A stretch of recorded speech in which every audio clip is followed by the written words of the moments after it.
चलिए आज का वीडियो स्टार्ट करते हैं। स्टार्ट करने से पहले कुछ पिछले वीडियो के बारे में जान लेते हैं। आप लोगों ने पॉलिनेशन की पूरी प्रक्रिया पढ़ लिया है और पॉलिनेशन में आपने ये पढ़ा कि पॉलिनेशन दो प्रकार से होते हैं और पॉलिनेशन की क्रिया है जो वो यह कहलाती है कि जब परागकण एंथर से निकलकर स्टिग्मा पर पहुंचते हैं, इसी पूरी प्रक्रिया को पॉलिनेशन कहते हैं। तो पॉलिनेशन के बाद की पूरी प्रक्रिया आज हमको पढ़ना है।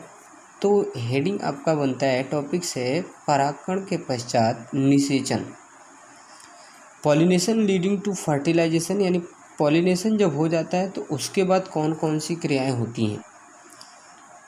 तो देखते हैं कि पॉलिनेशन के बाद परागकण किसी दूसरे पुष्प से या फिर उसी पुष्प से निकलकर आता है, स्टिग्मा पर बैठ जाता है। किसी न किसी माध्यम से, अगर सेल्फ पॉलिनेशन की क्रिया हो रही है तो वायु के माध्यम से या फिर किसी दूसरे माध्यम से भी, या क्रॉस पॉलिनेशन हो रहा है तो भी उसमें किसी न किसी माध्यम से परागकण आ जाते हैं, स्टिग्मा पर पहुंच जाते हैं। स्टिग्मा पर पहुंचने के बाद यहाँ पर स्टिग्मा का स्पेशल कैरेक्टर ये है, स्टिग्मा में सुगरी मटेरियल स्रावित होता है जिससे कि पोलन ग्रेन स्टिग्मा पर चिपक जाते हैं। और चिपकने के साथ साथ सुगरी यानी ये मीठा पदार्थ होता है, और चिपकने के साथ साथ ये पोलन ग्रेन्स को न्यूट्रिशन भी प्रदान करते हैं और इसी सुगरी मटेरियल्स को पोलन ग्रेन एब्जॉर्ब करके जर्मिनेट होना स्टार्ट कर देते हैं। जर्मिनेशन की क्रिया क्या है, अंकुरण जिसको हिंदी में कहते हैं, जिससे कि पोलन ग्रेन से एक नलिका निकलती है जिसे पोलन ट्यूब कहते हैं, जिसमें से मेल न्यूक्लियस ओव्यूल तक पहुंच सके। तो ये स्टिग्मा पर आके जब बैठ जाते हैं तो यहाँ पर जर्मिनेशन स्टार्ट हो जाता है। हम पोलन ग्रेन के स्ट्रक्चर के बारे में हम लोग पढ़ चुके हैं। तो पोलन ग्रेन में हम लोगों ने पढ़ा था कि पोलन ग्रेन जो दो भित्तियों द्वारा घिरा हुआ संरचना है, पहला बाहर की तरफ स्पोरोपोलिन और अंदर की तरफ जो है पेक्टोसेलुलोज की बनी इंटाइन और एक्साइन। ये पोलन ट्यूब, यहाँ से एक जर्म पोर होता है, जर्म पोर से ही पोलन ट्यूब बाहर निकलते हैं और वो धीरे धीरे सुगरी मटेरियल्स को एब्जॉर्ब करके बढ़ते जाते हैं और पूरा का पूरा स्टिग्मा से होता हुआ स्टाइल को पार करते हुए ये ओवरी तक आ जाते हैं, जहाँ पर ओव्यूल स्थित होता है। ये काफ़ी लंबा होता है, कभी कभी तो यहाँ पर ये स्टिग्मा जो सॉलिड होता है, जिससे कि यहाँ की कोशिकाओं को नष्ट करते करते वो धीरे धीरे आगे बढ़ते हैं। तो ये देखिए, यहाँ पर इस संरचना के आधार पर भी स्टाइल तीन प्रकार के होते हैं। एक तो आपका होता है ओपन स्टाइल, जिसमें यहाँ पर कोशिकाएं नहीं होती और कोशिकाओं न होने के कारण ये पूरा एक ट्यूब लाइक स्ट्रक्चर बन जाता है, खाली स्थान है, जिससे कि पोलन ग्रेन आसानी से यहाँ तक पहुँच जाते हैं। दूसरा टाइप का स्टिग्मा क्या होता है, दूसरा टाइप का स्टिग्मा होता है half closed style. Half closed style का मतलब ये कि इसमें कहीं कहीं पर 3 से 4 लेयर की टिश्यूज होते हैं, जिससे कि आने में दिक्कत होती है। और तीसरा क्या होता है कि तीसरा क्लोज्ड स्टाइल होता है, और ये क्लोज्ड स्टाइल जो होता है वो पूरी तरफ बंद होता है, कोशिकाओं को बेधते हुए यहाँ तक पहुँचते हैं। तो जब यहाँ तक पहुँच जाते हैं, यानी ओव्यूल तक पोलन ट्यूब जब पहुँच जाती है, तो अगले फिगर में आप देख सकते हैं ओव्यूल का संरचना ये है। ओव्यूल के स्ट्रक्चर के बारे में हम लोग पहले भी पढ़ चुके हैं, यहाँ पर उसकी चर्चा करने की बहुत ज़्यादा आवश्यकता नहीं है। लेकिन ये देखते हैं कि जो फीमेल गैमेटोफाइट होता है, जहाँ पर एग होता है और उस एग तक पोलन ट्यूब से मेल न्यूक्लियस यहाँ तक कैसे पहुँचते हैं। फर्टिलाइजेशन क्योंकि एक के साथ होता है। हम निषेचन की क्रिया में हम लोग पढ़ चुके हैं कि निषेचन क्रिया में मेल गैमीट और फीमेल गैमीट दोनों एक दूसरे से संयुग्मित हो जाते हैं या फ्यूज्ड हो जाते हैं, जिससे कि दोनों के आनुवंशिक पदार्थ एक हो जाते हैं।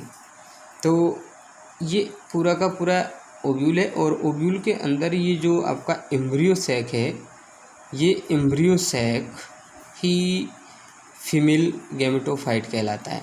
और इसी में एग होता है। ये स्ट्रक्चर आपको आसानी से दिखाई दे रहा होगा। इसके इधर विपरीत माइक्रोपाइल के विपरीत दिशा में चैलाजा होता है। और ये माइक्रोपाइल तो यहाँ पर जो पोलन ट्यूब एंट्री करते हैं, तो अगर माइक्रोपाइल की तरफ एंट्री करते हैं तब तो उसको हम लोग कहते हैं माइक्रोपाइलर एंट्री। तो माइक्रोपाइलर एंट्री, और ये माइक्रोपाइलर एंट्री अधिकतर पौधों में होता है। लेकिन कभी कभी पोलन ट्यूब चैलाजा की तरफ से या फिर इधर मध्य की तरफ से भी आसानी से आ सकते हैं। जब माइक्रोपाइल की तरफ से होता है तब इस पूरी स्ट्रक्चर को हम लोग कहते हैं पोरोगेमी। या फिर कभी कभी जब ये मध्य की तरफ से होता है, जब यहाँ से ये पोलन ट्यूब एंट्री कर जाता है तो इसको कहते हैं मीजोगेमी, या फिर इसको कहते हैं इंटेग्यूमेंट्री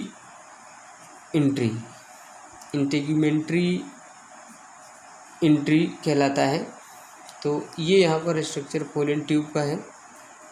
तो ये पोलन ट्यूब जब एंट्री कर जाता है तो ये एम्ब्रियो सैक है। और एम्ब्रियो सैक का स्ट्रक्चर देखिए, 3 एंटीपोडल सेल चैलाजा की तरफ और 3 एंटीपोडल सेल्स 3 सेल्स हैं जो माइक्रोपाइल की तरफ है, जिसमें से एक एग है और 2 सेंजुरेट सेल्स हैं, और तीनों को मिला के बोला जाता है इसको एग एपेरेटस। तो यहीं पर फर्टिलाइजेशन की क्रिया होती है। अब फर्टिलाइजेशन की क्रिया में आपको क्या देखना है कि फर्टिलाइजेशन क्रिया में ये दोनों न्यूक्लियस, जो मेल न्यूक्लियस है, ये दोनों न्यूक्लियस यहाँ पर आ जाते हैं। एक पहला निषेचन तो जो होता है वो एग के साथ होता है, और दूसरा निषेचन जो होता है वो सेकेंडरी न्यूक्लियस के साथ होता है, जिससे कि सेकेंडरी न्यूक्लियस यहाँ पर 3n हो जाता है। इसमें 3n हो जाता है आफ्टर फर्टिलाइजेशन। और एग जो है ये 2n हो जाता है। और ये 2n जब हो जाता है तो ये पूरा आपका जाइगोट बनाता है, और जाइगोट के डेवलपमेंट से ही भ्रूण का विकास होता है। और ये एंडोस्पर्म बनाता है, जिससे बीज जब ये पूरा का पूरा ओव्यूल में परिवर्तित हो जाता है तो ये बीज के अंदर जो छोटा सा एम्ब्रियो बनता है, उस एम्ब्रियो को न्यूट्रिशन के लिए होता है, तो इसे एंडोस्पर्म कहते हैं। ये एंडोस्पर्म बनता है, ये स्पेशल कैरेक्टर है। और इस प्रकार से इसमें डबल फर्टिलाइजेशन होता है। और ये डबल फर्टिलाइजेशन आवृत्तबीजी पौधों का एक विशेष लक्षण है। और इस विशेष लक्षण न तो जैसे जिम्नोस्पर्म में पाए जाते हैं, ना फिर टेरिडोफाइट में पाए जाते हैं, या फिर ना किसी और दूसरे प्लांट ग्रुप में नहीं पाए जाते हैं। तो इस टाइप का ये पूरा का पूरा स्ट्रक्चर है आपका पॉलिनेशन लीडिंग टू फर्टिलाइजेशन। अब फर्टिलाइजेशन में क्या क्रिया होती है वो आगे देखते हैं।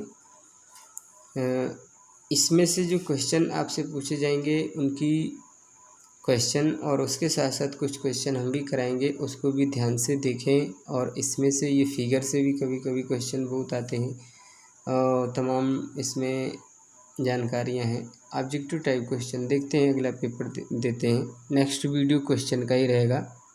Okay, thank you.